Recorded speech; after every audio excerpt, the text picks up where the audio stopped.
হিন্দু সম্প্রদায়ের ভাই বোনদের শারদীয় দুর্গাপূজার শুভেচ্ছা জানাচ্ছি।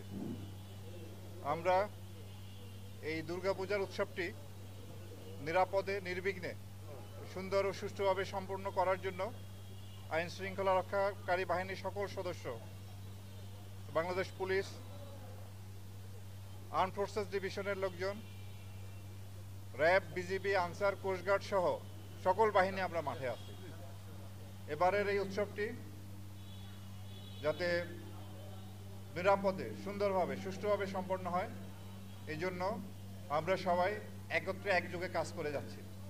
আমরা আশাবাদী এই উৎসবটি আমরা সুন্দরভাবে সম্পন্ন করতে পারব। আমরা আমাদের বাংলাদেশের জনগণ আমরা সাম্প্রদায়িকতার ঊর্ধ্বে উঠে সব ধর্ম বর্ণ নির্বিশেষে এই উৎসবগুলি আমরা পালন করে থাকি। আমার ছোটবেলায় আমরা দেখেছি যে দুর্গাপূজার সময় দেশব্যাপী একটা উৎসবের আবহ তৈরি হতো। আবার মুসলমানদের ঈদ, খ্রিস্টানদের বড়দিনেও একটা উৎসবমুখর পরিবেশ তৈরি হয়।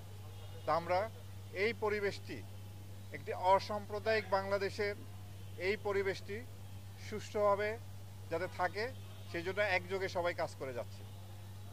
তো এই পর্যন্ত সব কিছুই ভালোভাবে চলতেছে, শুধু কতিপয় দু একটি বিচ্ছিন্ন ঘটনা সহ এই পর্যন্ত হয়তো সারা দেশে ৮-১০ জায়গায় বিচ্ছিন্ন ক্ষুদ্র কিছু ঘটনা ঘটেছে এবং প্রতিটা ক্ষেত্রেই আমরা আইনানুগ ব্যবস্থা নিয়েছি।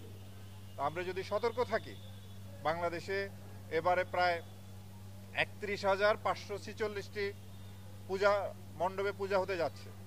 আমরা যদি সতর্ক থাকি তাহলে আশা করি কোনো ধরনের কোনো দুর্ঘটনা ঘটবে না।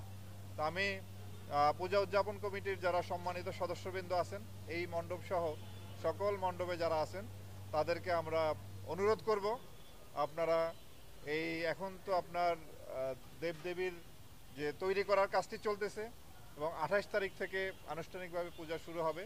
তো এই পর্যন্ত আমাদের ২৪ তারিখে আইন শৃঙ্খলা রক্ষাকারী বাহিনী বিভিন্ন মণ্ডপে তারা অবস্থান মোতায়েন হবেন। তারা ২৪ তারিখ থেকে, তো আজকে ২৩ তারিখ। তো এই আইন শৃঙ্খলা রক্ষাকারী বাহিনীর সহায়তার জন্য পূজা উদযাপন কমিটিতে যারা আছেন, আপনারা প্রতি মণ্ডপ ভিত্তিক একটি ভলান্টিয়ার দ্বারা নিরাপত্তা নিশ্চিত করবেন, যাতে ২৪ ঘন্টা যত পাহারা থাকে।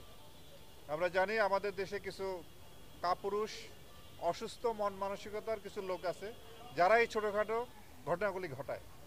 আমরা যদি সতর্ক থাকি, এই মণ্ডপে যদি সার্বক্ষণিক পাহারা থাকে, যেখানে যেখানে সুযোগ আছে আমরা যদি সিসিটিভি লাগাই, প্রচুর বৈদ্যুতিক ব্যবস্থা রাখি রাতের